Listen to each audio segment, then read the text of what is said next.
যথেষ্ট দৌলত আছে। আমি আজকে নবীজি বলেছে দানের মাধ্যমে আমি আবু বকরকে হারাবো। প্রেমের কি কম্পিটিশন! ও বন্ধু, প্রেম নিয়ে কত কম্পিটিশন তাদের মধ্যে। এবার কি করলেন খেয়াল করেন, হৃদয় উজাড় করে বন্ধু, এবার কি করলেন কম্পিটিশন। ওমর তার দৌলত নিয়ে আসলেন। নবীজি প্রশ্ন করলেন, ওমর তোমার ফ্যামিলির জন্য কি রেখে এসেছো?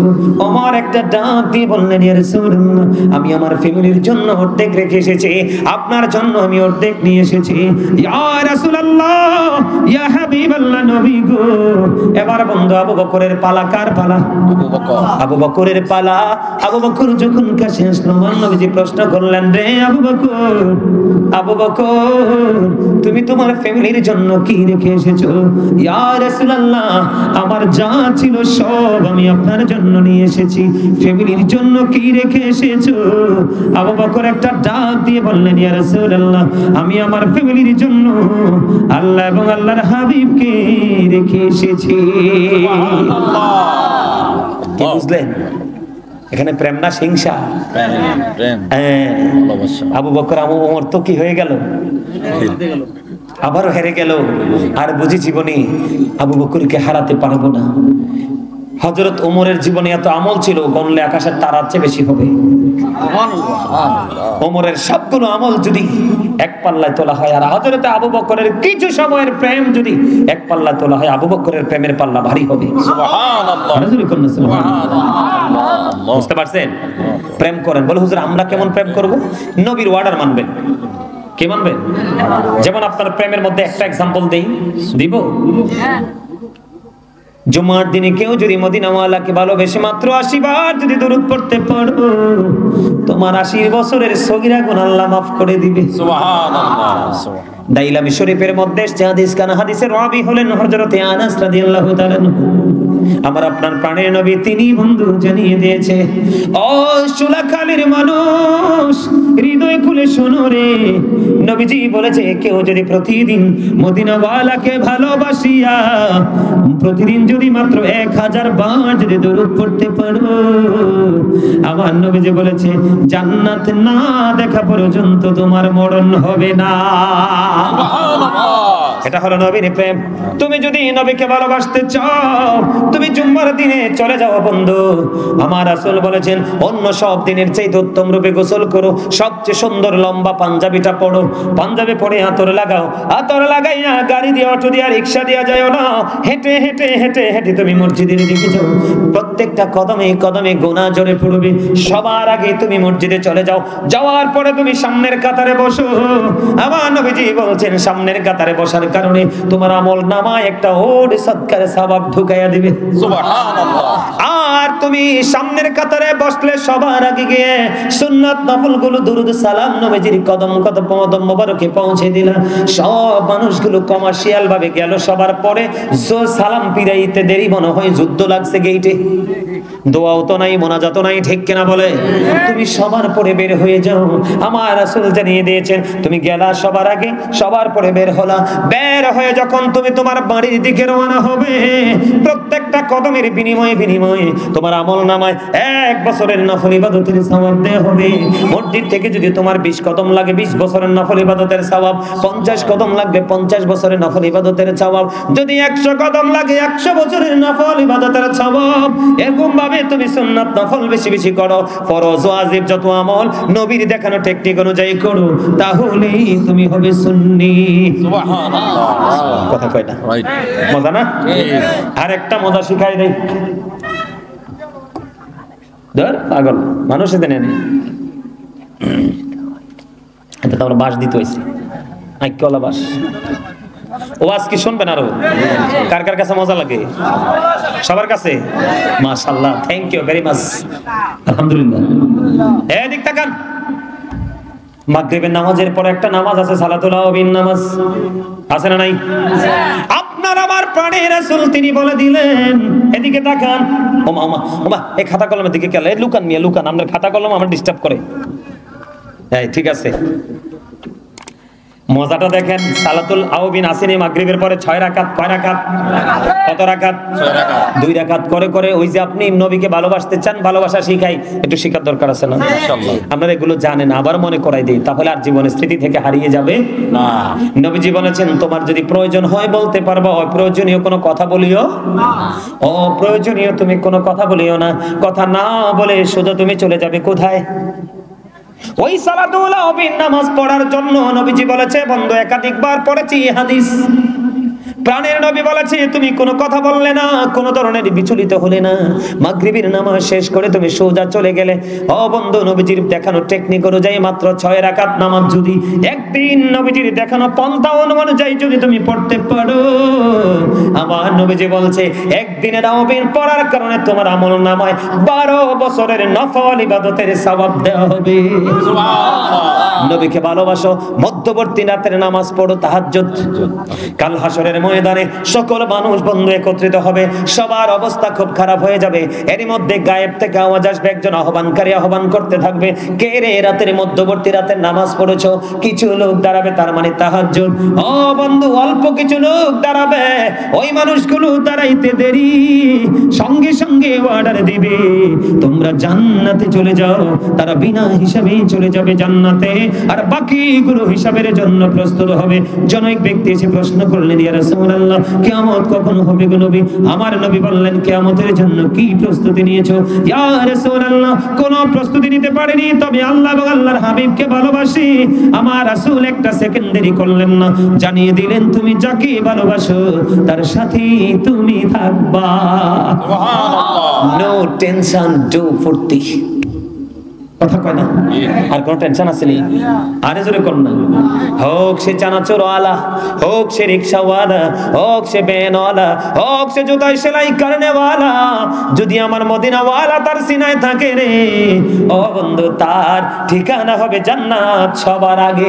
সুবহানাল্লাহ। নবী কি জান্নাতে এমনি এমনি যাইবনি? প্রথম যখন কদম মোবারক বাড়িয়ে দিবে, হাদিস শরীফের মধ্যে আসছে বিশাল একটা দল থাকবে, সবগুলো গরিব মানুষ। সুবহানাল্লাহ। আরে তারা বিশ্বাস করে না তো? আল্লাহ। আলহামদুলিল্লাহ। আরে সব গরিব মানুষ থাকবে, কারণ মনে রাখতে হবে the man is poor but honest।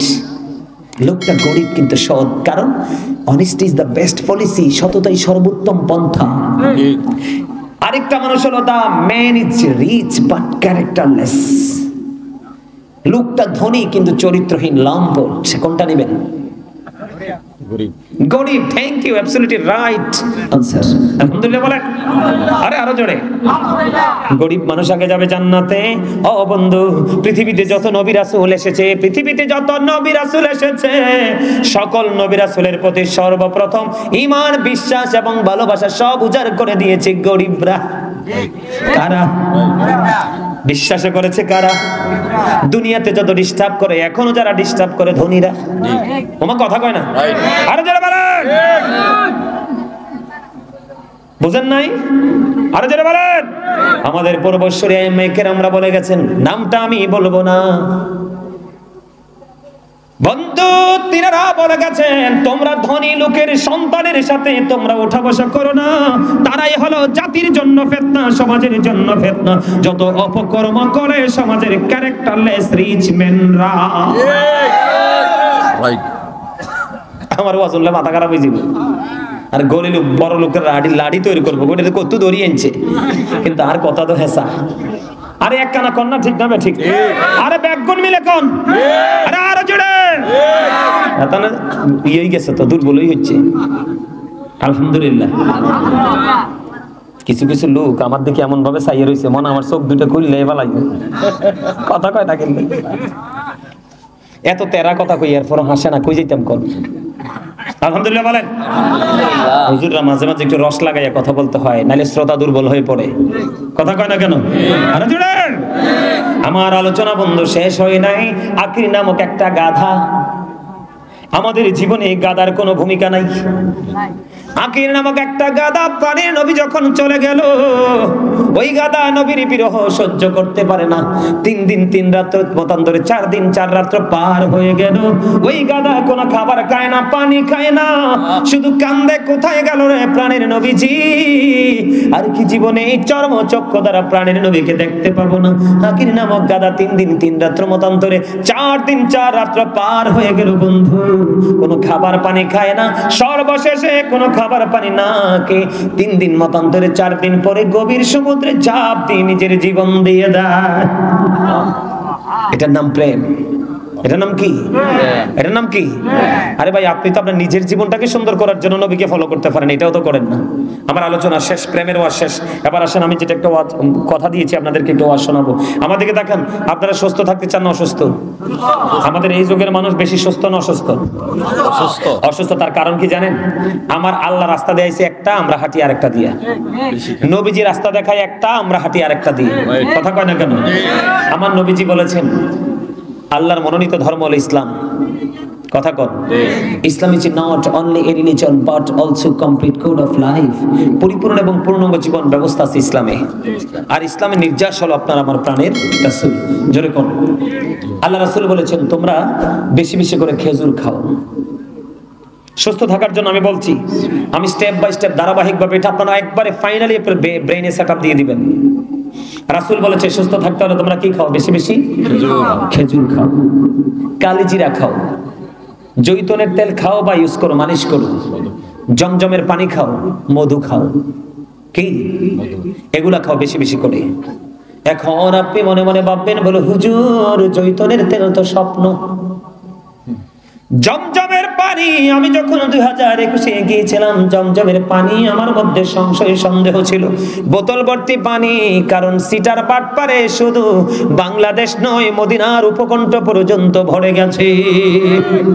কথা কয় না? মদিনার উপকণ্ঠ পর্যন্ত যখন ইহুদি নাসারাদের হুকুম শাসন কায়েম হয়ে যাবে, তখনই কিয়ামতের সিম্পটম প্রকাশিত হবে। এখন ও বন্ধু, মদিনায় যা হচ্ছে বেঈমান কাফিরকে ফলো করে আমার আল্লাহ বেঈমান কাফের সম্পর্কে বলেছেন উইদ্দাত লিল কাফিরিন। ওই বেঈমান কাফেরদের জন্য বরাদ্দ করেছেন আমার আল্লাহ জাহান্নাম, চিরকাল তারা জাহান্নামে থাকবে। আমরা তো মুসলমান, আল্লাহ আমাদেরকে সচেতন করেছেন, সাবধান করেছেন। আমার আল্লাহ আমাদেরকে বলে দিয়েছেন, বলবুনি ইন্নাল কাফিরিনা কানু লাকুম আদুওয়াম মুবিনা। আমার আল্লাহ বলেছেন the heretics are the eternal enemy of the believers. ঈমানদারদের প্রকাশ্য শত্রু হলো বেঈমান কাফেররা। আজকে দেখেন ওই মদিনার মতো পবিত্র ভূমিতে বন্ধু কনসার্ট হয়, ডান্সিং কুম্ফু হয়, কথা কয় না কেন? তাও বন্ধু মক্কা খানায় কাবার আদলে জোরে জোরে নাউযুবিল্লাহ। কিয়ামতের আলামত বন্ধ শুরু হয়ে গেছে।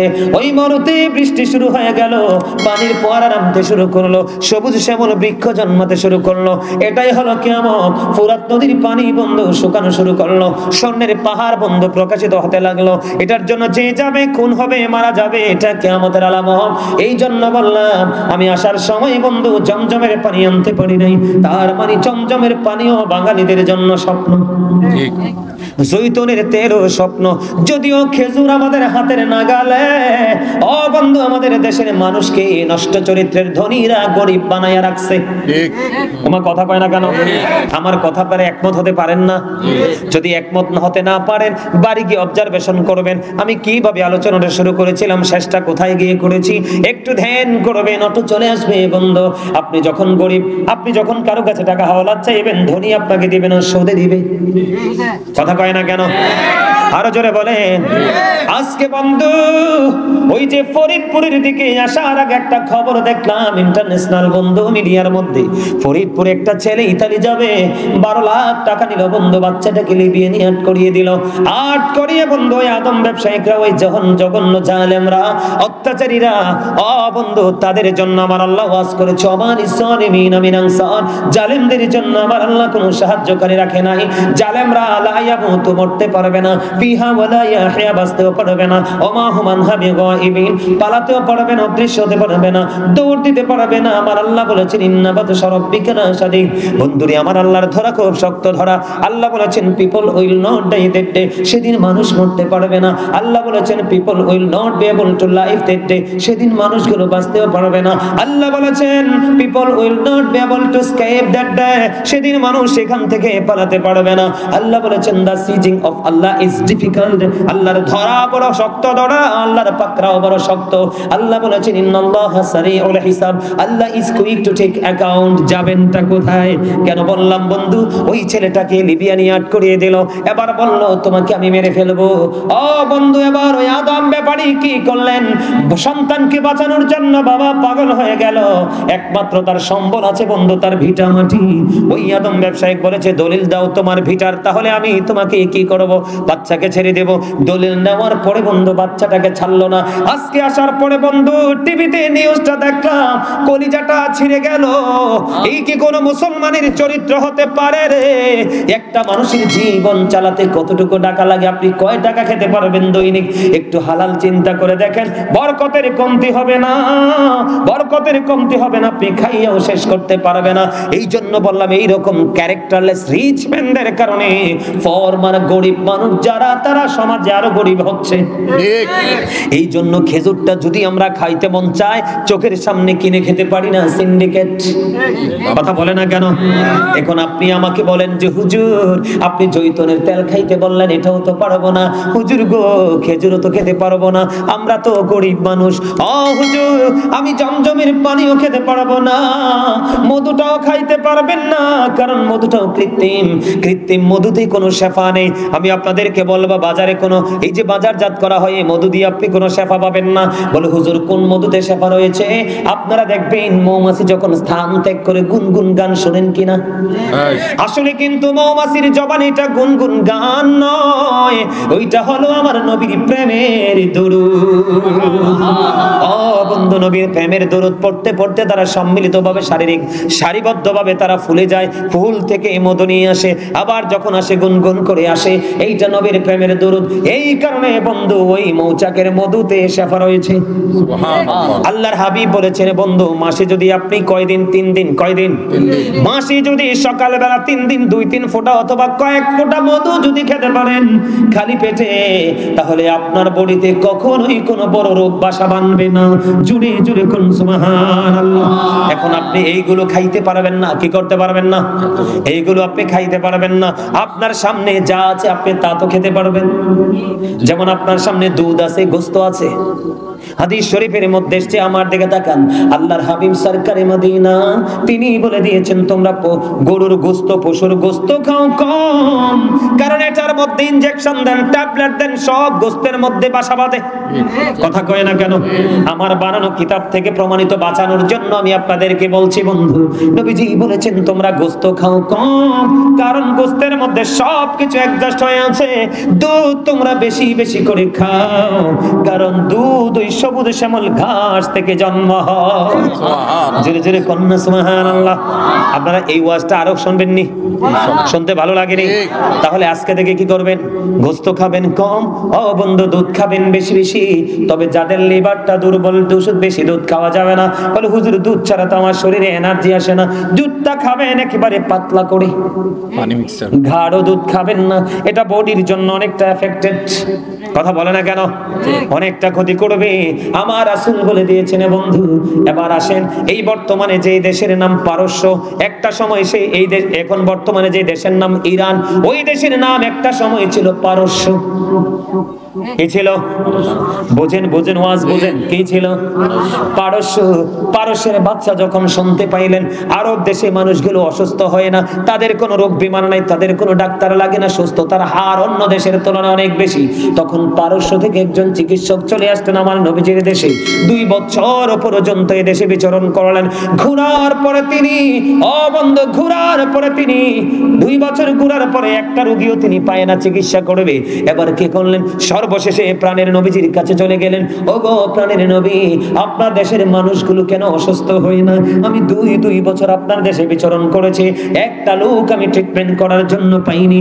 আপনার আমার প্রাণের রাসূল তিনি বলে দিয়েছে, আপনার আমার প্রাণের নবী তিনি বলে দিয়েছে যে আমার দেশের মানুষ অসুস্থ না হওয়ার কারণ হলো তারা তাদের পেটটাকে 3 ভাগে ভাগ করে।